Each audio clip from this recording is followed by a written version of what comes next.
learn about how stressful academic situations affect learning and performance. And essentially what I'm going to argue is that by having a little bit of understanding of how the brain and body functions in stressful situations, when students feel pressure to perform well, we can actually develop some pretty simple psychological tools that don't require either a lot of time, money, or investment to help students perform better when it matters most. So just to orient you as to what I mean when I'm talking about stressful academic situations, I'm going to talk to you about 3 different phenomena today that I all think have some common underlying roots in terms of how they play out to affect performance. So the first is just high-stakes testing situations. So what I'm talking about here is essentially a test a student might take in a class, a final exam, or sitting for an achievement test like that, or taking an entrance exam, something that might be used to evaluate their performance in college or beyond, like an SAT or a GRE. And I'm really interested in how just being in an important testing situation might cause students to feel pressure to perform well, and as a result, it might negatively impact their performance. I'm going to also talk to you about a phenomenon today that's not as state-related. It doesn't come up in just a particular situation, but it tends to be an anxiety about a whole particular subject domain, and here I'm talking about math anxiety. And I'm particularly interested in math anxiety because it's highly prevalent in the U.S., and it seems to be pretty socially acceptable. So you don't hear people walking around bragging that they can't read, but you constantly hear people walking around bragging that they're not math people, or they don't like math, or they have anxiety about it. And I'm really going to address the issue today about what this means. Is math anxiety just a proxy for poor math skills, meaning that people who are bad at math do poorly at math and have anxiety about it, or is there something about the anxiety itself that might, over and above someone's knowledge and skill, essentially compromise their ability to perform at their best? And finally, the last phenomenon that I want to talk about today, the last type of stressful situation, is one not necessarily when the stakes are high or when someone has anxiety about a particular domain such as math, but the poor performance that sometimes occurs precisely because people are aware of negative stereotypes about how they should perform because of their membership in a particular social group or a particular gender group. And I'm talking about a phenomenon most of you have probably heard about, this phenomenon of stereotype threat. And I'm really interested in how just being aware of a negative stereotype about how you should perform, whether it's a girl being aware of the stereotype that girls aren't as good as boys at math, or an African-American student being aware of the stereotype that minorities aren't as intelligent as whites, how that stereotype in itself essentially changes people's ability to show what they know. And although people talk about these different types of phenomena oftentimes in different settings and even different domains and literatures in psychology and education, one of the powers of these stressors is I think they all have similar roots in terms of how they affect performance. And we're going to look at that today and try and understand a little bit about what's going on. So how do we study these sorts of phenomena in our lab? We use a number of different tools of the trade, and I just want to tell you a little bit about that so you can have an idea about some of the work I'm going to talk to you about today. So essentially we look at performance in the laboratory. We actually bring students in and create high-stress testing situations in the laboratory and try and see who succeeds and who fails and why that might be the case. We also use neuroimaging, where we look at neural activation in different sorts of testing situations to try and match neural activation to performance, and also ask whether or not there are differences in neural activation as a function of how anxious someone is, what those differences are, what they might mean. And finally, we look at performance in the classroom, and we try and actually understand how students achieve in real-world situations dependent on how anxious they are, whether they have a high-stakes situation, whether we think they might be in a stereotype threat situation, and we try and develop interventions that can help students perform at their best. So we look across all of these different types of phenomenon. We use different tools of the trade, and one of the conclusions we've really come to is that how students perform in school, what they seem to be capable of, is not just about what they know. It's not just what you know, in other words, but anxieties, attitudes, motivations can really seep in and have an effect on how students perform. Now, one thing that we've been really interested in is when this might start. So if a student is anxious about math, for example, how early can we see evidence that this math anxiety might relate to math performance? And oftentimes people used to think that anxiety about math in particular didn't start creeping up until middle school when the math curriculum got noticeably harder.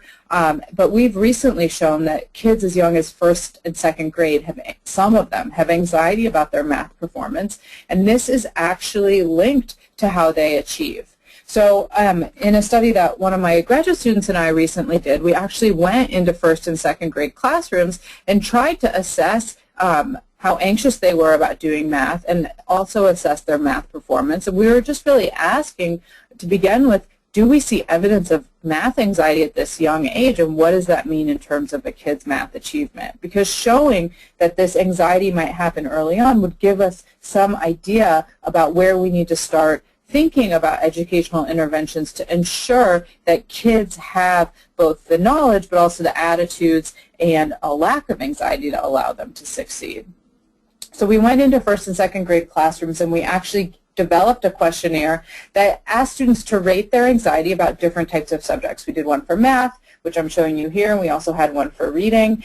And we asked students, using a sliding scale with different sorts of smiley faces, to tell us how they felt, say, before a big math test or seeing all the numbers in their math book. And again, we did this for both math and reading, and a research assistant would ask the student a question, and they'd get to slide this little arrow across the smiley faces and the frowny faces to get an idea of how anxious these different sorts of things made them feel. And before we actually went ahead and did this, we did a lot of work to ensure that students knew what we meant by this smiley face on the right, and also the more nervous face all the way to the left.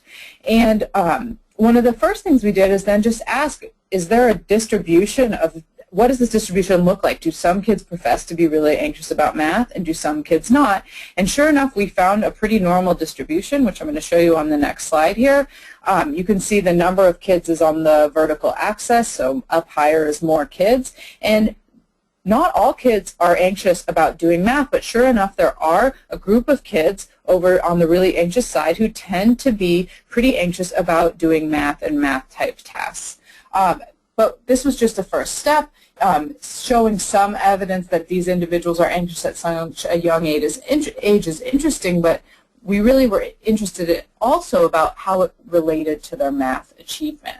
And so in addition to giving kids these anxiety scales, we also gave them tests of math achievement. Here's an example of some of the types of problems we might have a first and second grader do. So they were given, this comes from the Woodcock-Johnson, which is a nationally normed achievement test. We might ask them how many squares are there in this first question, or if you have 7 pennies and you spend 3, how many pennies would you have left?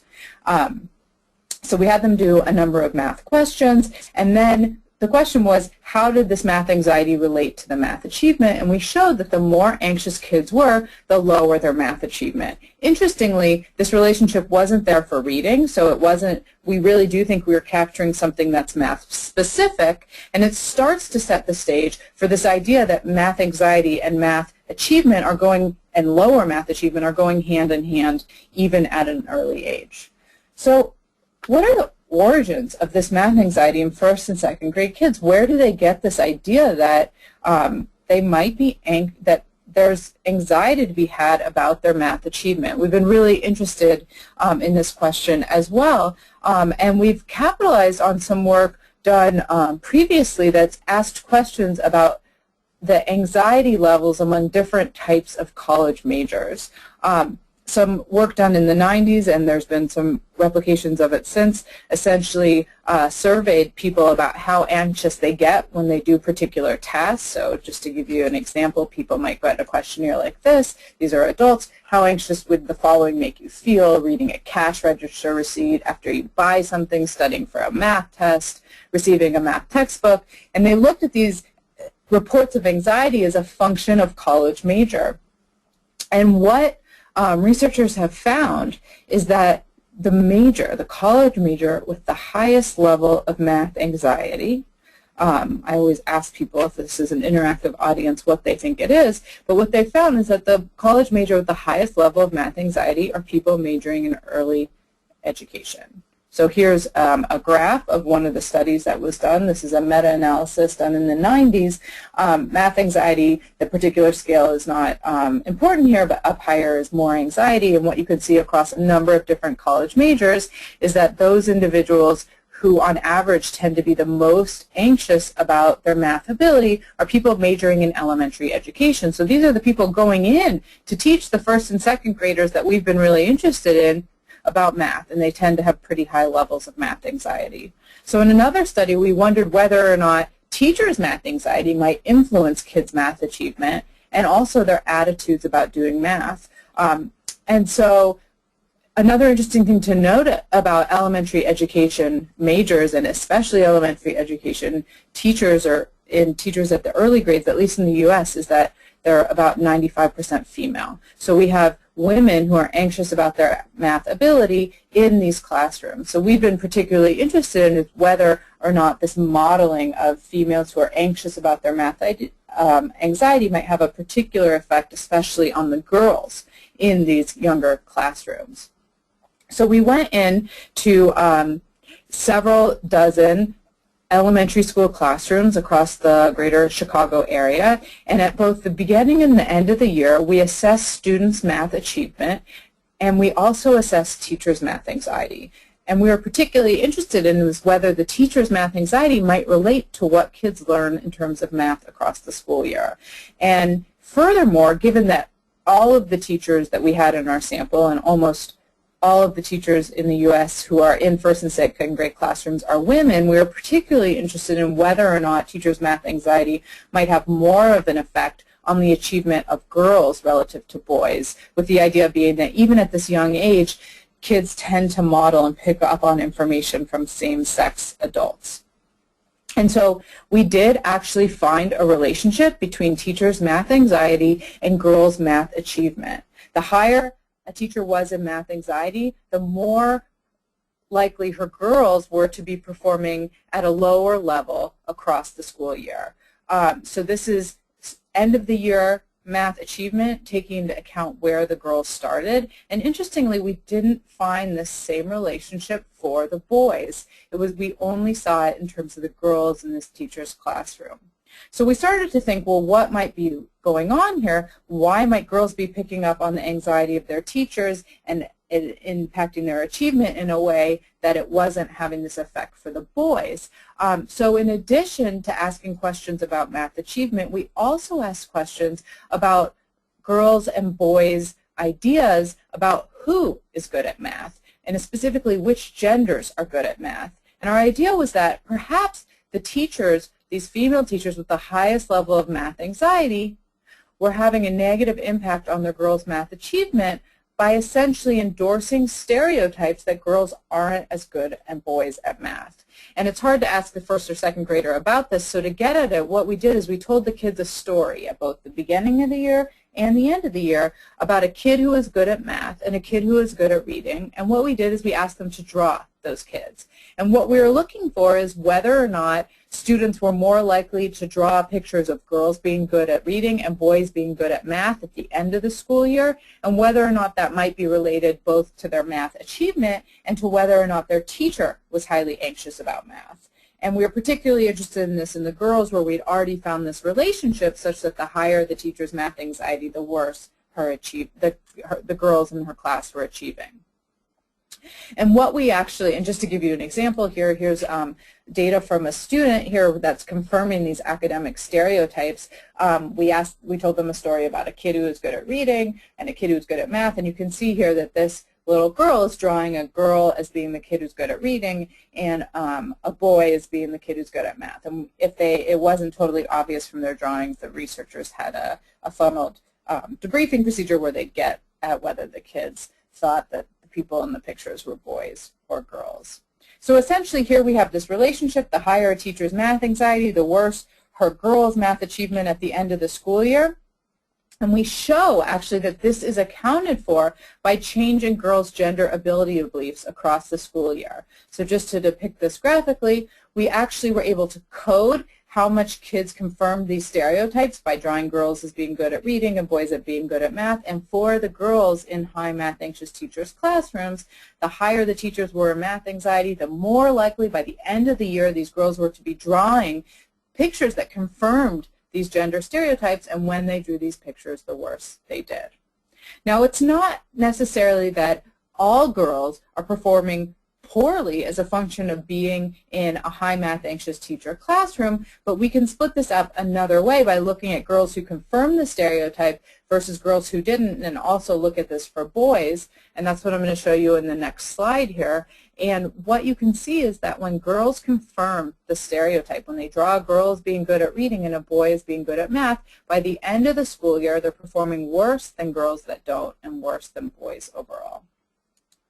So what I have here is a graph of their math achievement at the end of the school year, and you can see for boys, regardless of whether they confirm the stereotype that girls are good at reading and boys are good at math, their math achievement didn't change. But for girls, you see a very different pattern of results. This is this white column, the one furthest over to the right. For girls who confirm the stereotype, who drew a boy as good at math and a girl as good at reading, they were, by the end of the school year, performing less well than girls that didn't confirm the stereotype, and then boys overall. And girls who confirm the stereotype happen to be more likely to be in classrooms with teachers who are anxious about their own math ability.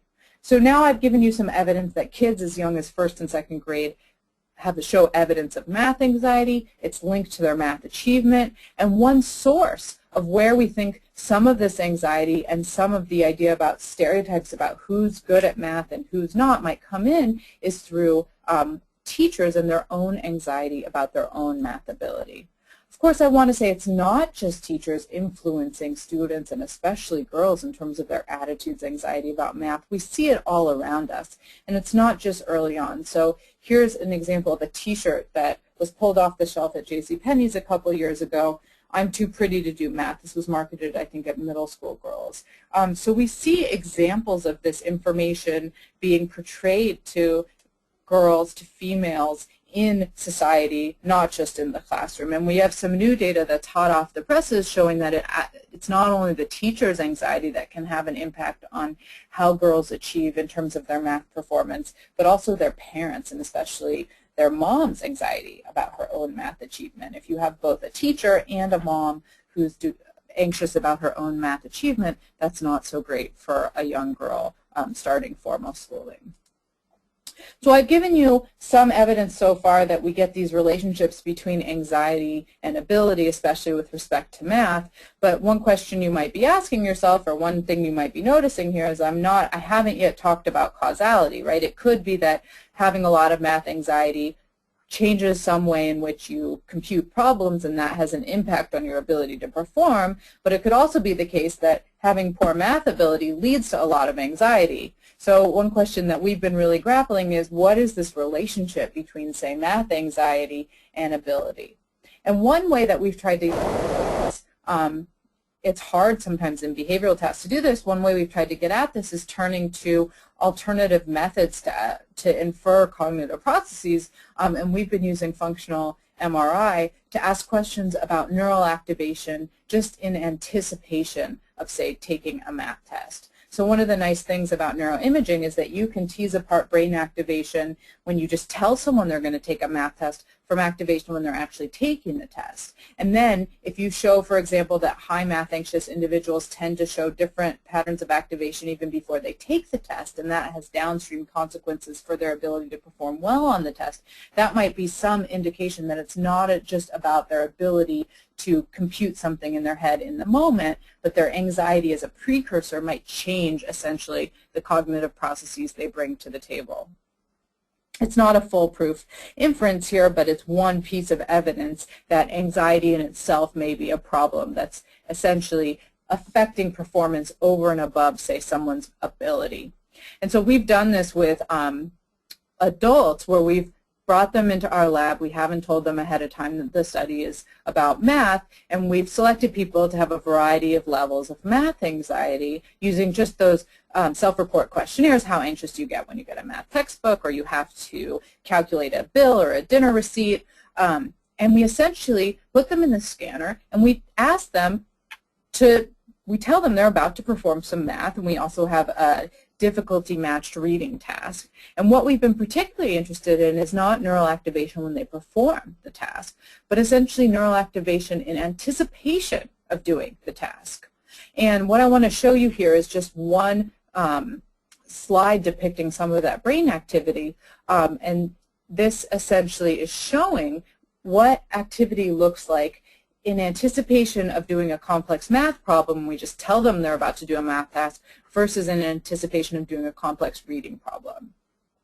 And what I'm showing you here are two slices of the brain. The one on the top is a medial view looking in, so it's essentially if you've just taken off the left hemisphere of someone's brain and you're looking in, and the one on the bottom, you're essentially looking down. You've taken the face off of someone and you're looking down at them as if you're a doctor staring over a patient. And what we show is that the more anxious people are about math, the more likely they are to activate this network involving the insula and the midcingulate cortex, that it also gets activated when people feel physical pain. So the more anxious people are about math, the more likely they are to activate areas of the brain that we know get activated when people feel pain. And this is just in anticipation of doing, say, a math type task. We've also shown that this sort of activation has downstream consequences. Essentially, it changes their ability to call important executive intention and working memory processes to bear when they actually have to do the task themselves. And we think that this is some evidence that there's something about the anxiety in itself that essentially affects people's ability to call on what they know, to use all the resources they have at their disposal to perform at their best. So this is just one insight into this. We've also looked behaviorally to see if we can find actually some real evidence that people may be robbed of, say, important working memory or cognitive horsepower resources when they're anxious and have to do a task. And one way that we've come up with this idea that this working memory, this attention might be essentially depleted in these stressful and anxiety-producing situations is because we have a lot of evidence that people, when they're anxious about math or put in a situation where they have to show what they know, worry. They worry about the situation, they worry about the consequences, and we know that those worries take up resources that they could otherwise be using to focus on what they're doing. So here, in one study, we actually had people take a bunch of math problems, and we told them they were going to be tested and that their performance would be evaluated, and we asked them after the fact to write about what they were thinking about as they actually took the math test. And here are a couple of the things they wrote. One student wrote, "I hope I don't look stupid." One woman wrote, "I thought about how boys are usually better than girls at math, so I was trying hard not to make mistakes, even though they did." And this last one is my favorite. APA wouldn't let us publish it. They said they were a family journal. It was too X-rated. Someone wrote, "Oh, fuck, there's no way I'm going to perform well." So why do these worries matter? We think essentially that they rob people, as I said before, of brain power, of working memory resources that they could otherwise use to perform well on, say, a complex math problem. And when I talk about working memory, just to ground this for you, what I really am talking about here is our limited mental scratch pad, that computational power that allows us to work with whatever information is held in consciousness, and we often think about this as housed or centered in the prefrontal cortex, which I have highlighted here on a model of the brain. And again, the idea is that this working memory is limited, and if people are worrying about the situation and its consequences, then they might not have as much of this working memory to devote to the task at hand. And so the anxiety over and above any sort of skill or ability might be preventing people from showing what they know. And that would suggest there's some causal role for, say, math anxiety or feeling awareness of a stereotype about how you should perform in terms of affecting performance. So we've actually tested this by bringing undergraduates into our lab and controlling their learning history, so having them perform math problems where we essentially ramped up the stress, and we ramped it up in a way that we could look to see whether or not those problems that demanded most of this working memory were most affected. And just to give you an example of what we've done, we often use a task called modular arithmetic. So students see problems something like this. 51 equals 19 mod 4, and we teach them a two-step procedure to solve it. First, we have them subtract the middle number from the first number, they get an answer, and then we ask whether or not that answer is divisible by the mod number. They're doing all of this in their head, and we say to them, if it is divisible by the mod number, that first step of the subtraction, then the equation is true. You press the T key. If not, you press an F key.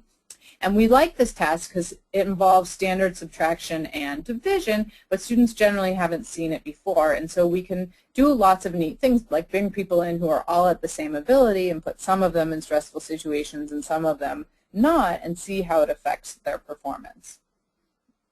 It's also a really nice task because we can essentially control how demanding it is on these working memory resources. So you can give people a problem that doesn't have a lot of essentially large numbers in it, 9 equals 4 mod 5, a no borrow operation, or you can give them a problem with both large numbers and a borrow operation, and we know that small numbers demand less heavily on working memory. So if these stressful situations essentially co-opt working memory, we should see an impact of poor performance. We should see an impact of the stressful situation on these higher working memory demanding problems and not on the lower working memory demanding problems. So we've done this in a number of different situations. In one study I wanted to tell you about, we particularly were interested in whether or not we could create a stressful situation by just bringing up a negative stereotype about how people should perform, maybe similar to what the teachers exemplify in some way to the female students about girls and math ability. So in one study we brought undergraduates into our lab, only females, and we had them all do a pretest of about 16 of these mod problems. Half were low in working memory demands, half were high in working memory demands. Some of these students, we just thanked them for being there. They were given control information, and then essentially we had them do more problems. Other students, we told them that what we were interested in studying were gender differences in math performance. So that's all we said here, but we were essentially trying to activate this negative stereotype about gender and math to create this type of stereotype threat situation. So here's just a depiction of how we went through the task. Everyone got a pretest. Some students randomly got control information. Other students got this gender-related information. These were only female participants, and then everyone did another set of math problems. So if these stressful situations essentially co-opt working memory, then we should see a really predictable pattern of results. The control group should perform well regardless of the pre or the post test, but the stereotype threat group, this group that got this gender information, should show poor performance on the post test, and especially on those problems that are the most working memory demanding.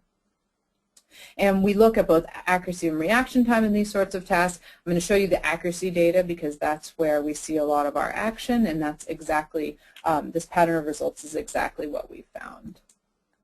Okay, so just to orient you to what I'm showing you here, on the y-axis is % correct, so this is how well people do. And if you just look at the blue lines for a second, this is the control group doing both the lower and higher, the more difficult problems. And what you can see here is that from the baseline, from this pre-test to the post-test, for the most difficult problems, those higher working memory demanding problems, the control group, if anything, improves. They're getting more practice doing these problems. And there's no effect on the low working memory, the easier problems. But you see a really different pattern of results if you look at the more difficult, the high working memory demanding problems for those women who got this stereotype threat situation, where they were just told that all we were doing was looking at gender differences in math.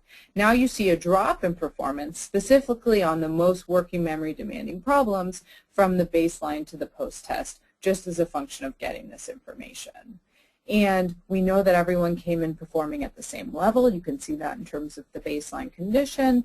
And together with our other work, what we've hypothesized is that when people are in these anxiety-provoking situations, whether it's a high-stakes test, they just receive information about how they should perform because of their membership in a particular group, or they have anxiety about math in general, they worry about the situation and its consequences, and these worries essentially rob them of the working memory, that limited horsepower that they could otherwise use to perform well on a test.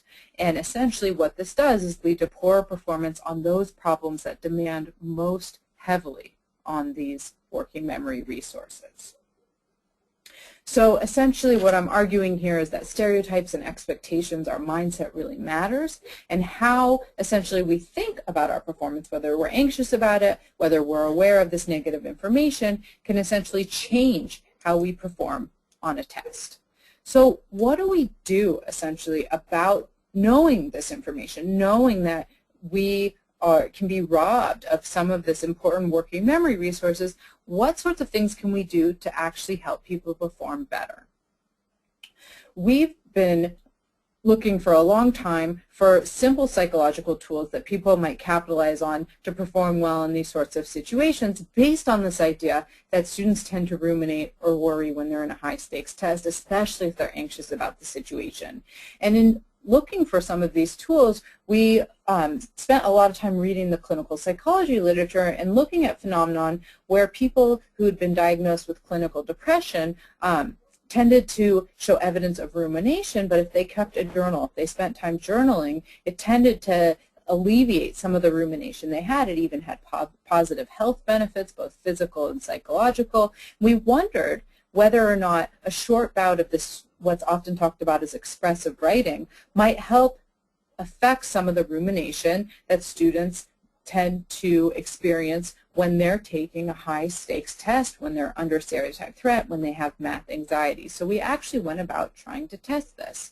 We started in the laboratory and then moved to high school classrooms. And in the final study I want to tell you about today, we actually went into a several ninth grade classrooms the morning of their first final exam of their high school career, and we randomly assigned some students to do our expressive writing exercise, to write about their worries, their thoughts and feelings about the upcoming test, and others were in a control condition. They thought about what might not be on the test, and our idea was that if anxiety about the situation, about these high-stakes tests, essentially leads to these ruminations that rob students of some of the working memory that they could otherwise have to perform well, then if we get them to do this expressive writing exercise, we might actually see boosts in exam scores, especially for those students who tend to be most anxious, who tend to worry the most in a particular type of test. So here's what essentially we had students in the expressive writing condition do. They got a packet. All students got a packet. In the control condition, the packet asked them to sit and think about what wouldn't be on the test. In the expressive writing condition, here's the information that students got. They were told that the assignment wouldn't be graded. This was 10 minutes before they took their exam on the exam morning, and we said to them, we'd like you to take the next 10 minutes to write as openly as possible about your thoughts and feelings regarding the exam you're about to take. I want you really to let yourself go, to explore your thoughts here. You might relate it to something you've done in the past. And the goal was just to get them to get these thoughts down on paper. And the idea is that doing this might almost download these thoughts from mind such that they're less likely to pop up and co-opt that working memory to distract students in the moment. So again, some students wrote about their thoughts and feelings, others didn't. It was randomly assigned. Everyone got a packet. They were told they wouldn't be identified. The teachers didn't know what students were doing, and several different classes took, it was a biology exam, in the same room, so we were able to look at this across different classrooms as well.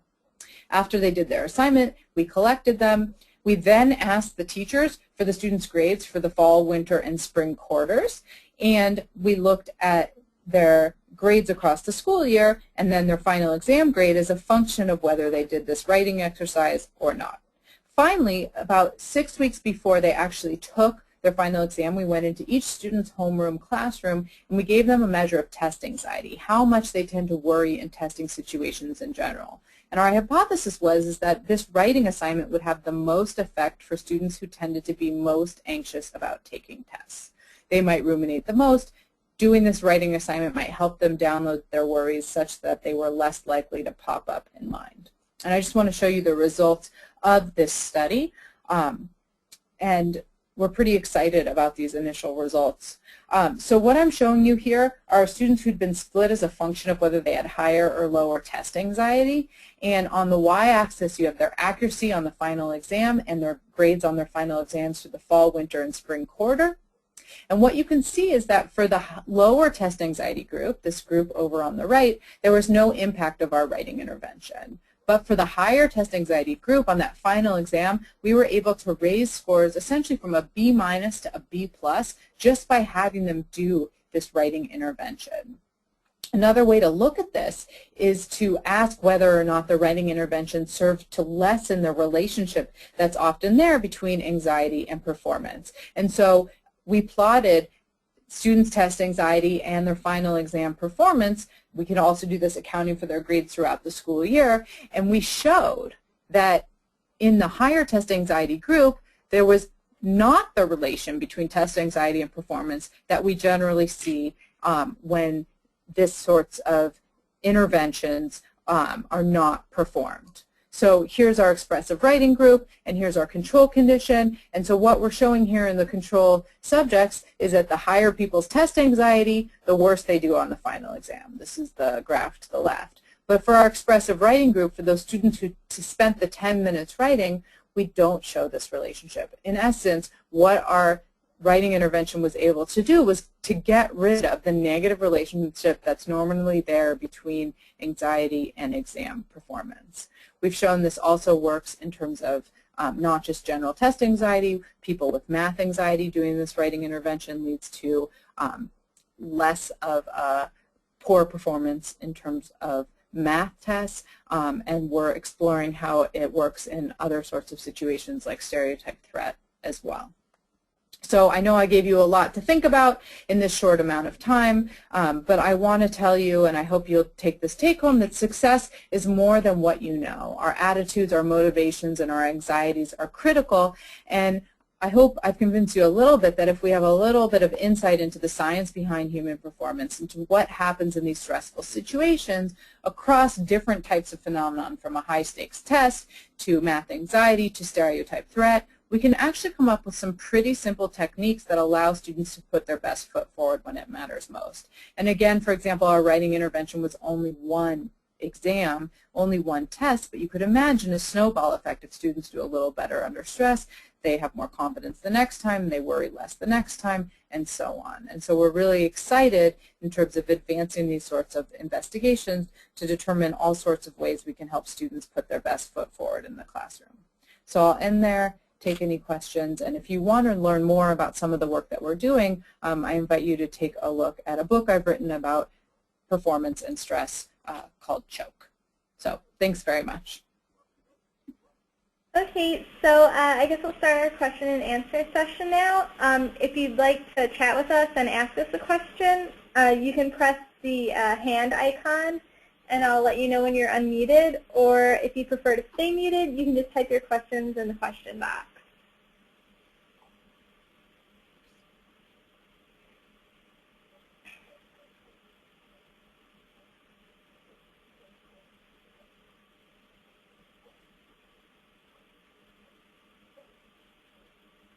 Okay, okay. so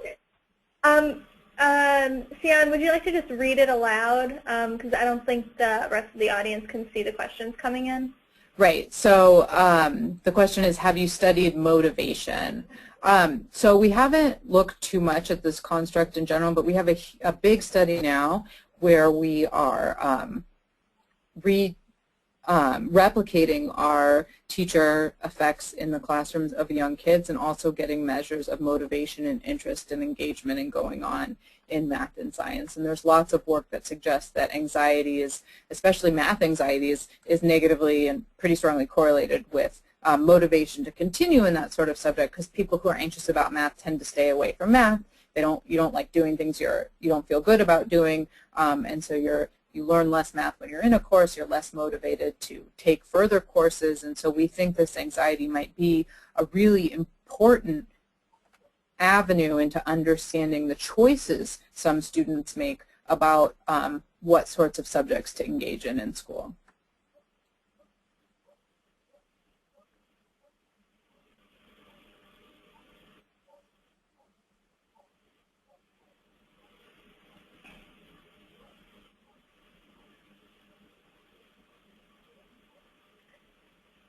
Does anyone else have any questions?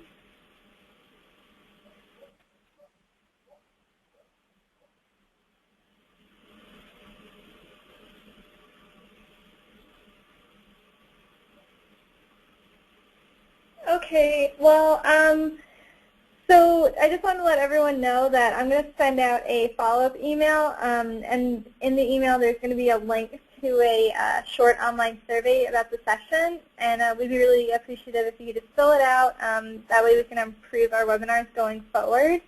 And Sian, I'll send you an email afterwards, and we can discuss what kind of materials you'd like to provide. We can provide like a link to your book, or maybe like a handout of the PowerPoints or something like that. I think we actually did get one more question in. Sian, do you want to take it? Oh, well, I'll read it. Do you want me to read it? Okay. It says, thanks, Sian. Okay. Is that it? It says it was interesting, so that's good. And I'm giving a talk at the Learning in the Brain conference next Wednesday at Columbia. So if any of you guys are interested in going to that, you can hear some of this there too. Okay, so like I said, I'll be sending out a follow-up email. And once again, I just want to thank everybody for taking the time to join us today, and also a big thanks to you, Sian, for presenting for us. So thank you very much. Thanks for listening. Okay, thanks, everybody.